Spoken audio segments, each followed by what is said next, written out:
नमस्कार साथियों, मैं अनु चौधरी, शिक्षिका जनपद मुजफ्फरनगर से।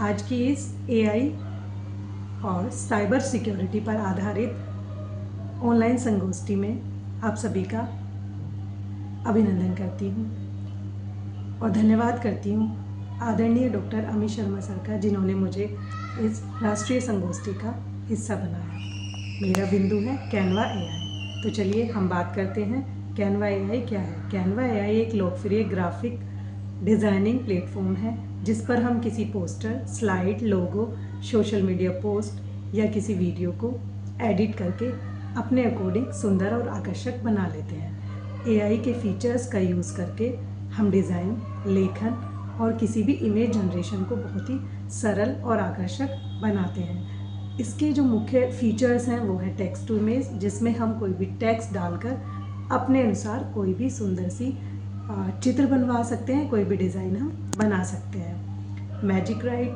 जिसमें हम कोई भी टॉपिक एआई में, कैनवा एआई में लिख के किसी भी टॉपिक पर हम कोई भी विचार जान सकते हैं, कोई निबंध लिख सकते हैं। कई सारे आइडियाज़ हमें इससे मिल जाते हैं, जैसे कि मुझे अभी तुरंत एनईपी 2020 के बारे में जानना है और उसके बहुत सारे बिंदु मुझे पता नहीं है, तो उसके लिए मुझे बहुत बड़ी किताब पढ़नी पड़ेगी। लेकिन कैनवा एआई का यूज़ करके और टाइप करके मैं एनईपी 2020 के मुख्य बिंदु जो है वो अपने लिए लिखवा सकती हूँ। इसका नेक्स्ट जो फीचर है वो है बैकग्राउंड रिमूवर। मैं कोई भी पोस्ट, कोई भी प्रेजेंटेशन अगर तैयार कर रही हूँ और मुझे बैकग्राउंड जो है चेंज करना है तो वो मैं इसके द्वारा चेंज कर सकती हूँ।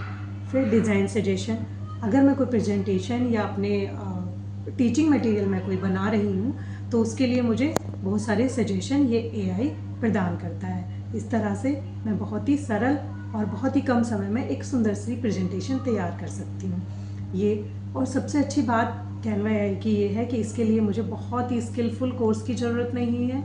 बहुत आसानी से, बहुत किसी भी भाषा में हम ये सीखकर और अपने काम में इसको ले सकते हैं। अब बात आती है कि शिक्षा के क्षेत्र में इसका क्या योगदान है। वैसे तो कैनवा एआई, या मैं बात करूं कि एआई ने शिक्षा, स्वास्थ्य और व्यवसाय, मनोरंजन सभी क्षेत्रों में एक बहुत बड़ा बदलाव किया है। लेकिन हम शिक्षा पर बात करेंगे। शिक्षा में एक शिक्षक अपनी प्रेजेंटेशन बनाने के लिए, अपनी स्लाइड तैयार करने के लिए, अपने लेसन प्लान बनाने के लिए, अपने बच्चों के लिए टीएलएम तैयार करने के लिए, अपने रिपोर्ट्स कार्ड और वर्कशीट बनाने के लिए कैनवा एआई का यूज़ कर सकते हैं, जिसमें ये बहुत ही सुंदर बन जाती है और कम समय में बन जाती है और बहुत ही क्रिएटिव भी बन जाती है। इससे हमारे जो टीचिंग स्किल है इसमें भी बहुत सुधार देखने को मिलता है। बच्चों की मैं बात करूं तो पढ़ने वाले बच्चों के लिए प्रेजेंटेशन, अगर वो अपना प्रोजेक्ट बना रहे हैं तो प्रोजेक्ट में यूज़ कर सकते हैं, कोई निबंध लिखने में यूज़ कर सकते हैं, कोई नई जानकारी चाहिए तो उसमें भी हम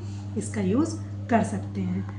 इससे समय की भी बचत होती है, हमारी क्रिएटिविटी बढ़ती है, नए नए आइडियाज़ हमें मिल जाते हैं। लेकिन किसी भी चीज़ के दोनों ही पहलू होते हैं, बहुत अच्छे भी होते हैं और इसके नुकसान भी होते हैं। तो हमें इसके फ़ायदे के साथ साथ ये भी जान लेना चाहिए कि इसके नुकसान क्या क्या होते हैं। सबसे पहले तो इसका रोज़गार पर बहुत ही नकारात्मक प्रभाव पड़ेगा।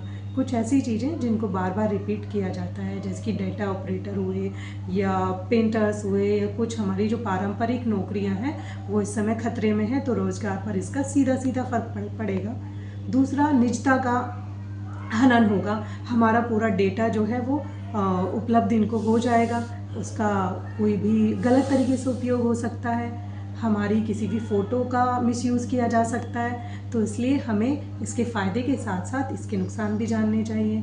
तो सचेत रहें कि हम इसको यूज़ करें, लेकिन थोड़ा जागरूक रहें, सतर्क रहें और सचेत रहें। तो कैनवा एआई के हमारे लिए बहुत सारे फ़ायदे हैं। इसके साथ साथ अगर बच्चे इसको ज़्यादा यूज़ करते हैं तो आँखों पर भी प्रभाव पड़ता है और हमारी जो पढ़ाई है उसका नुकसान होता है। तो आज की इस साइबर सिक्योरिटी पर भी मैं बात करूंगी कि हमें इसके लिए थोड़ा जागरूक रहना ज़रूरी है। इसके नुकसान को पहले देख लेंगे कि कहाँ किस पर हमें क्लिक करना है, किन चीज़ों को हमें यूज़ करना है, उसको भी इसको प्रयोग करें, लेकिन इसका जो सिक्योरिटी है उस पर भी ध्यान दें। तो आप सतर्क रहें, सुरक्षित रहें और नई नई चीज़ें सीखते रहें। इन्हीं शुभकामनाओं के साथ धन्यवाद।